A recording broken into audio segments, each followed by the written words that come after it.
Evet değerli uzun adamlar takipçileri, bu videodaki konuğumuz Volkswagen Caravelle. 2 litre dizel bir motora sahip, 204 beygir, 450 Nm'de torku var. Uzun otoban yolculuklarında yüksek süratlerde çok rahat yolculuk yapabilmeniz için yapılmış bir araç. 8+1 9 kişilik bir yolcu kapasitesi var. Görmüş olduğunuz gibi uzun bir otobüs.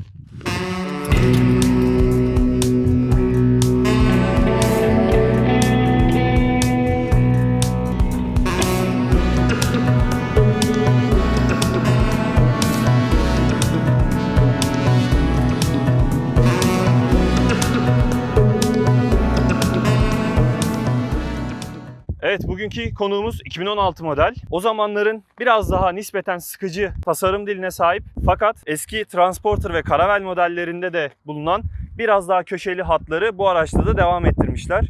17 inç jantlarımız duruyor. Çok şık duran bir jantlar. Aracımızın rengi de metalik olduğu için aracımız yani Comfortline olmasına rağmen bir Highline havası var aracımızda.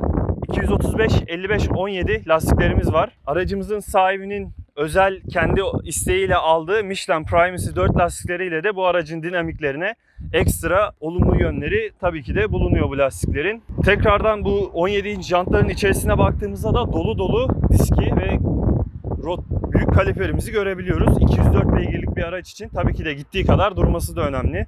Biraz daha orta tarafa doğru geliyorum. Bu araç tabii Transporter'dan en büyük farklılığı arkada da yolcuların daha rahat edebilmesi için tabii ki de arkamızda büyük camlarımız bulunuyor. Burada tabii makam perdeleri olarak da söylenen perdelerimiz her ön ve arkada da bulunuyor. Tabii bu arkadaki camlar bir tık daha koyu, kendinden karartılmış camlar. Burada otomatik kapımız bulunuyor tabii ki de. Kendi açılıp kapanabiliyor. Herhangi bir itme çekmeyle uğraşmıyorsunuz. Bu altta ekstra demirler aracın kendi orijinalinde olan değil, sahibinin kendi özel isteğiyle aldığı şeyler. Aracın arkasına gelecek olursak genel görünümü çok klas bir Caravelle'ye yakışır bir görüntüsü var. Yani sıkıcı dediysek de o zamanın çıkan diğer modellerine göre sıkıcı fakat herhangi bir eksik veya kusur denebilecek bir şey değil. Burada ekstra bir spoilerimiz var. Bu da araca iyi bir hava katıyor. Arka tarafta tabii ki de 2 litre TDI demiştik bu araç için. TDI yazımız burada, o yüzden kırmızı. Aracımızda AdBlue da var. Bu Euro 6 bir motor. O yüzden Blue Motion ibaremiz de burada bulunuyor. Fakat bu araç 2016 model olduğu için yeni çıkan 199 veya 200 beygirlik modellerden biraz daha farklı, biraz daha iyi gidiyor bu araç. Arkada tabii diğer Transporter modellerinde de olduğu gibi çok ince bir arka tampon bulunuyor. Arka tamponun altında tekrar kullanıcının kendi isteğiyle aldığı tampon demirimiz de burada duruyor. Arka bagajı açalım isterseniz. Devasa bir bagaj. Fakat saklama alanına gelecek olursak aracımız 8+1 olduğu için biraz dar. Fakat isterseniz bu koltukları yatırdığınızda büyük bir iç hacme ulaşıyorsunuz. Tabii bagajımız biraz küçük dedik ama burada koltuklarımız yukarıda konumlandırıldığı için koltukların altına herhangi bir çanta sığdırabilirsiniz. Buraya da kabin boy bavuldan 2 veya 3 tane sığdırabilirsiniz. Yine de küçük sınıf hatchbacklerde karşılaştığımız bagajda aynısını burada görebiliyoruz. Tabii araca göre biraz küçük kalıyor. İsterseniz koltuktan feragat ederek bu alanı çok büyük bir bagaj hacmine dönüştürebilirsiniz. Arkada da büyük bir kendinden karartmalı camımız bulunuyor. Burada kapatmak için, kısa boylular için ya da kapatma kolaylığı için bir tutma yerimiz bulunuyor. Fakat bizde pek gerek... Tutamaç. Tutamaç. Onun adı Sleeve. Sponsorumuz Starbucks. Aracın arkasından da bahsedeceklerim bu kadardı. Aracın iç detaylarına geçebiliriz. Aracın şu anda sürücüm halindeyiz. Şimdi sürüşte zaten birçok şeyden bahsedeceğiz ama arabanın şu anda iç konforundan biraz bahsetmek istiyorum. Arabanın ön tarafında gördüğünüz üzere fırçalanmış alüminyum detaylar var. Artı olarak burada çok güzel aracın dış rengiyle uyumlu bir kaplama var. Üst taraf ise sert plastik fakat yapısal olarak yumuşak bir yapısı var. Yani kaliteli bir plastikten üretildiği bariz belli. Artı olarak yine bütün torpido içlerinde kadife kaplamalar kullanılmış. Bundan dolayı arabada trim sesi neredeyse yok denecek kadar az ki arabanın içinde o kadar çok trim var ki aslında bu seslerin olmasını biraz beklesek de Açıkçası asla bir trim sesi duymuyorsunuz arabadan. Bu çok güzel bir özellik. Bu kadar büyük bir arabada. Artı olarak saklama alanıyla dolu dolu bir araba. Bu arada şuraya takılmasa tam açılacak. Yine buranın içerisinde de bir kadife kaplama söz konusu ve güzel bir düşünülmüş alan. Artı olarak bu torpidonun yanı sıra burada başka bir torpido daha var. Arabanın hiçbir zaman kadife kaplaması bitmiyor. Fakat yine kapı içlerinde bulunan bölmelerde herhangi bir kadife kaplama bulunmuyor. Ki bu da zaten bu arabada beklentimizin içerisinde değil. Fakat yine kadife kaplama kullanılması bu arabanın bizce en öne çıkan özelliklerinden bir tanesi.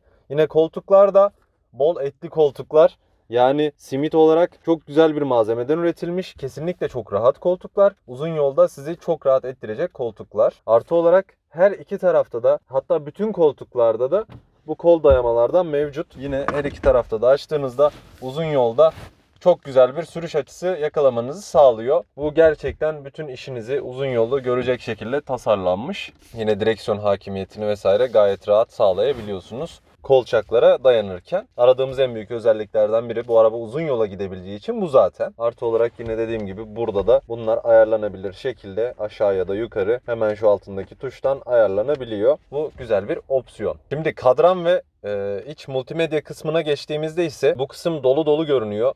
Burada bir çift bölgeli klimamız, artı olarak arkada da yine kendi iklimlendirmesini yapabilen bir klima sistemimiz mevcut, tamamen bağımsız olarak.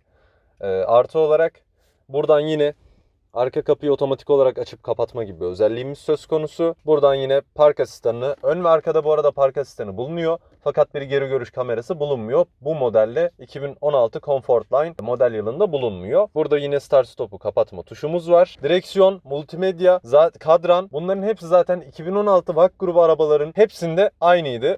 Fakat ekstra olarak değinmem gereken bir şey var mı? Sanıyorum ki yok. Sadece bu multimedya ekranında o dönemlerde CarPlay ve Android Auto yaygın olmadığı için bunlar bulunmuyor. Fakat AUX, SD kart girişi ve bir CD çalar girişi araçta bulunuyor. Artı olarak da yine Bluetooth'la araca bağlanabiliyorsunuz. Bu araçtan beklediğimiz bütün performansı bize vermiş oluyor zaten. Bu verilerin hepsini de aracın anlık tüketimi, birçok değerini, yağ sıcaklığı gibi değerleri yol bilgi ekranından da görebiliyorsunuz. Yukarıdaki aydınlatmalarda ise yine bu arada yukarı gelmişken aracımızda bir kendinden otomatik kararan aynamız, dikiz aynamız bulunuyor. Artı olarak buradan bütün arabanın ışıklandırma sistemini kontrol edebileceğiniz bir panel bulunuyor. Işıklı bir güneş vizörümüz bulunuyor. Aynalı ve ışıklı olmak üzere.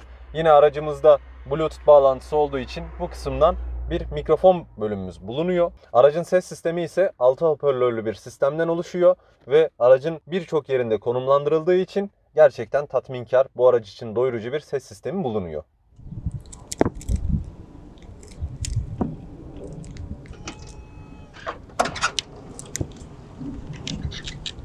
Şuradan bir öğrenci uzatır mısın? Hemen abi.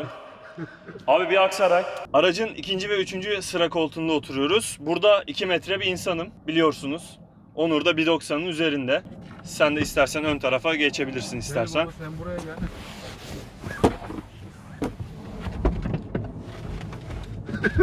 Ferah yaşam alanı. Öndeki koltuklar bize göre ayarlı.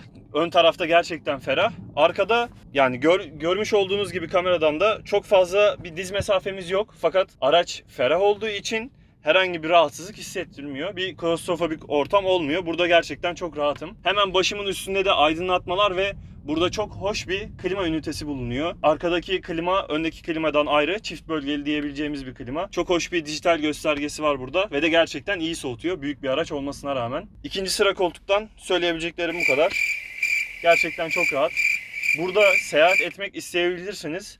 Çünkü buradan bütün sürücü halini ve ön tarafı çok iyi bir şekilde görüyorsunuz. Bir akvaryum havası var arabanın içinde. Bu aracın sahibi acaba bu arabanın arkasıyla ilgili ne düşünüyor? Her zaman sürücü koltuğunda oturmakla olmuyor tabii ki de.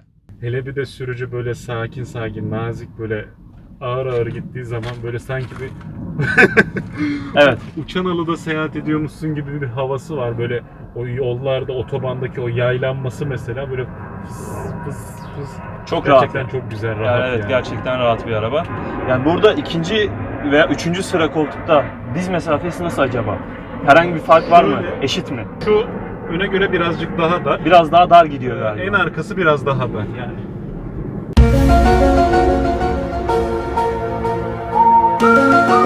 Evet, görüyorsunuz buradaki diz mesafesi yaklaşık 2 metre. Belki 2 metreden de fazla olabilir. Oldukça geniş, ferah bir oturma alanı var. Yani burada 3 kişi yan yana oturduğunuz zaman da sedan, hatchback veya SUV bir araca göre de yan genişlikte fazla olduğu için 3 kişi yan yana otursanız bile oldukça geniş ve rahat bir şekilde oturabiliyorsunuz. Bence gelin bir oturalım. Koy kamerayı oraya. Yani şöyle demek istiyoruz. Gel baba, 7 gel. kişilik bir SUV almak yerine bu aracı almak daha iyi mi acaba? Soru bu mu? Zaten bizim bunu alıştaki kararımızı etkileyen faktörlerden biri de buydu. Yoksa 7 kişilik bir araç da bizim işimizi görebilirdi ama daha geniş, daha ferah olması için bunu tercih ettik. Hem fiyat açısından biraz daha avantajlı Tabii, oluyor ÖTV SUV'lere göre. ÖTV avantajı da vardı. Fakat herhangi bir eksiği yok. Hatta fazlası var. Fazlası var. Gerçekten mantıklı. Şöyle söyleyeyim, o zaman bunun ÖTV'si %20 idi. Tabii ülke şartları değişiyor yıllardır. Şartlar değişti şu an ama o zaman %20 ÖTV böyle bir araç için çok iyiydi, çok avantajlıydı. Bu aracın Türkiye'ye giriş fiyatı 30.000 euroydu o zaman. Audi A6'nın da 30.000 euroydu Türkiye'ye girişi. 2000 motor olanın için bahsediyorum. A6'da %160 ÖTV artı %18 KDV ile yaklaşık 300.000 liraya geliyordu anahtar teslim fiyatı. Ama bunun %20 ÖTV ve %18 KDV ile birlikte 130.000 lira gibi bir anahtar teslim fiyatı oluyordu. Yani aslında yine aynı pahada bir araç alıyoruz ama yarı fiyatına veriyorduk. Tabii o zamanlar için geçerli bu fiyatlar. 2016 yılı. 2016. Arka koltukların rahatlığı nasıl? Herhangi bir sünger farkı var mı? Bakın size bir de şöyle bir şey göstereceğim. Bu rahat olarak kabul ediyorum bu hareketi.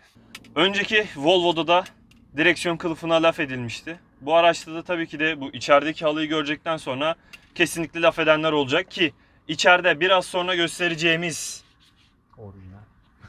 poşeti üstünde. Biraz sonra kamerada görüntülerde göreceksiniz. Bu araçta da direksiyon kılıfı var. Sahibinin gene özel opsiyonlarından biri. Tabii ki de kendi bileceği iş. Buna bir şey diyemiyoruz.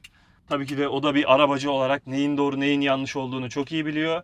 Fakat aracını korumak istiyor ya da kendi kişisel tercihidir. Buna saygı duymak zorundayız. Bu araca normalde ayakkabıyla binilmiyor fakat bugün çekim olduğu için bize böyle bir güzellik yaptı kendisi. Ona da teşekkür ediyoruz buradan.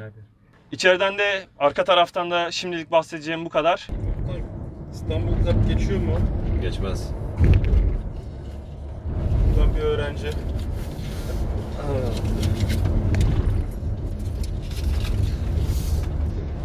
Al üstünü şuradan. Abi ben 50 lira vermiştim. Tamam.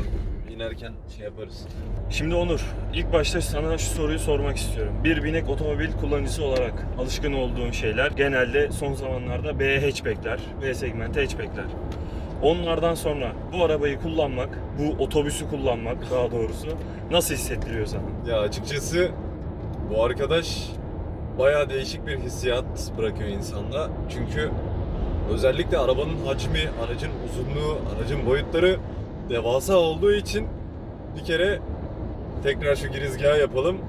Burası Uzun Adamlar kanalı. Bu araba bizler için gerçekten müthiş bir tercih, müthiş bir sürüş zevki sağlıyor. Çünkü arabanın limitleri yok. Tavan mesafesi, diz mesafesi bunlar çok iyi hissettiriyor bizi. Evet. Seni de iyi hissettiriyor. Çok diye ferah şu düşünüyorum. anda. Artı olarak araba kocaman. Direksiyon binek arabadan daha hafif. Araç 204 beygir olduğu için gidişi binek arabadan daha iyi. Hiçbir şekilde aşağı kalır yanı yok. Yani tork dolu dolu. Aşağı kalmayı bırak. Yani Geçiyor üzerinde bile. bu arada. Ekstra olarak bu arada aracın 450 Nm'de bir torku var. Onu da söylemiş olalım.